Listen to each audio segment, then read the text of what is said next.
नमस्कार।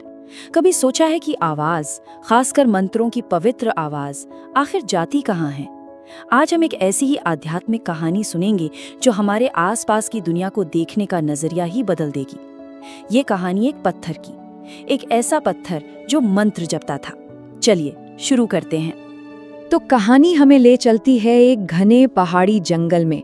जरा कल्पना कीजिए, महान दार्शनिक आचार्य कुंद अपने साधुओं के साथ नंगे पैर उस रास्ते से गुजर रहे हैं। चारों तरफ घना सन्नाटा है, बस पत्तों की सरसराहट और पंछियों की आवाजें।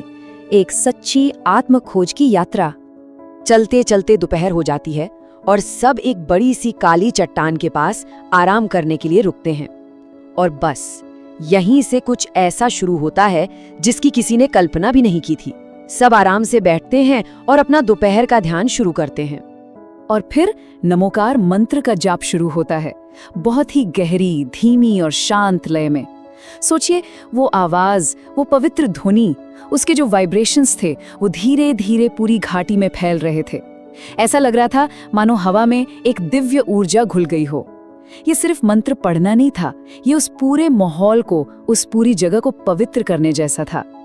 तो मंत्रोच्चार खत्म होता है और चारों तरफ एक गहरा सन्नाटा छा जाता है। लेकिन इसी सन्नाटे में कहानी का असली राज छिपा था, कुछ ऐसा जो किसी के भी सोच से परे था। सब शांत बैठे थे, तभी एक युवा साधु को कुछ अजीब सा महसूस हुआ, कुछ ऐसा जो बिल्कुल भी नॉर्मल नहीं था। वो थोड़ा झिझके, लेकिन फिर उन्होंने हिम्मत करके बोलने का फैसला किया। उन्होंने अपने गुरु से कहा, गुरुदेव, मुझे ऐसा लगा जैसे हमारे पीछे जो चट्टान है वो मंत्र दोहरा रही थी। अब ये सुनकर बाकी साधुओं को थोड़ी हंसी आ गई। उन्हें लगा कि ये बस उस युवा साधु का वहम है, उसकी कल्पना है। भाई जाहिर सी बात है, एक पत्थर मंत्र कैसे जप सकता है ना? और यही सवाल, यही हैरानी बाकी सबके मन में भी थी। ये तो मतलब हर नियम के खिलाफ था। एक बेजान पत्थर और उसके अंदर से आवाज, ये कैसे मुमकिन है? लेकिन आचार्य कुंद मुस्कुराए नहीं। उन्होंने उस बात को मजाक में नहीं उड़ाया, बल्कि उन्होंने उस युवा साधु की बात को बहुत गंभीरता से लिया। और फिर उन्होंने एक ऐसा राज खोला जिसने वहां मौजूद हर किसी को हैरान कर दिया। आचार्य उस चट्टान की तरफ मुड़े और बोले, ये चट्टान, ये सिर्फ एक पत्थर नहीं है, इसके अंदर चेतना की एक याद, एक स्मृति बसी हुई है। अब ये सुनकर तो सब चौंक गए। एक पत्थर और उसमें चेतना की स्मृति? मतलब इसका क्या मतलब हो सकता है? फिर आचार्य ने उस चट्टान के पीछे की कहानी बतानी शुरू की। उन्होंने बताया कि कई जन्मों पहले एक बहुत ही समर्पित साधु ठीक इसी जगह पर, इसी पत्थर के पास बैठकर सालों साल नमोकार मंत्र का जाप करते थे।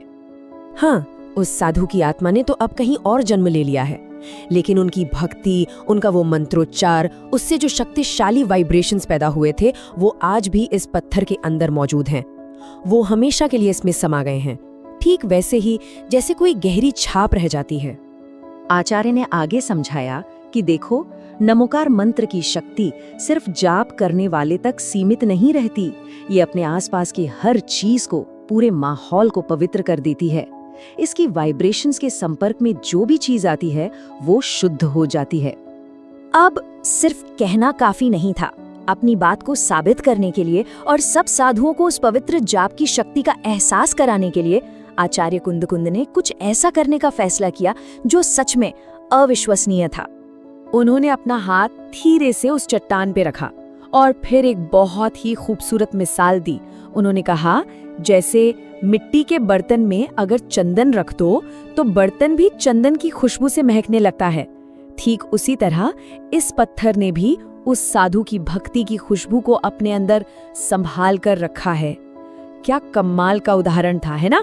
एक मुश्किल सी बात को कितने आसान शब्दों में समझा दिया। और फिर आचार्य ने दोबारा मंत्र का जाप शुरू किया और इस बार हर एक साधु ने उसे साफ साफ सुना। एक बहुत ही हल्की, बहुत ही धीमी गूंज जो कहीं और से नहीं बल्कि सीधे उस पत्थर के अंदर से आ रही थी। ऐसा लगा मानो वो पत्थर खुद उनके साथ मंत्र जप रहा हो। ये देखकर तो कई साधुओं की आंखों में भक्ति के आंसू आ गए। तो ये जो चमत्कारी घटना हुई, ये सिर्फ एक कहानी नहीं है, इसके पीछे एक बहुत गहरा सबक छिपा है।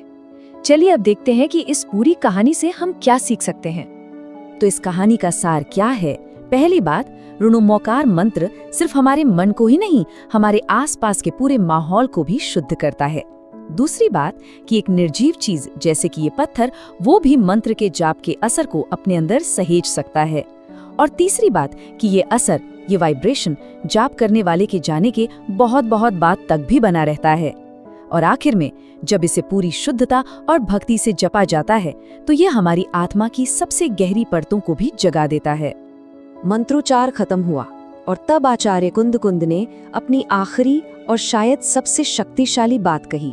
उन्होंने कहा, अगर नमोकार मंत्र के वाइब्रेशंस एक बेजान पत्थर को बदल सकते हैं तो जरा सोचो कि एक जिंदा, एक चेतन आत्मा के लिए क्या कर सकते हैं। ये एक ऐसी बात है जो सीधे सीधे हम सबसे, हमारी अपनी आध्यात्मिक शक्ति से जुड़ती है।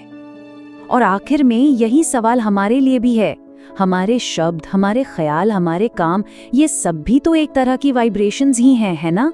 तो सवाल ये उठता है कि हम अपने पीछे इस दुनिया में कैसी वाइब्रेशंस छोड़कर जा रहे हैं। इस पर सोचिएगा जरूर।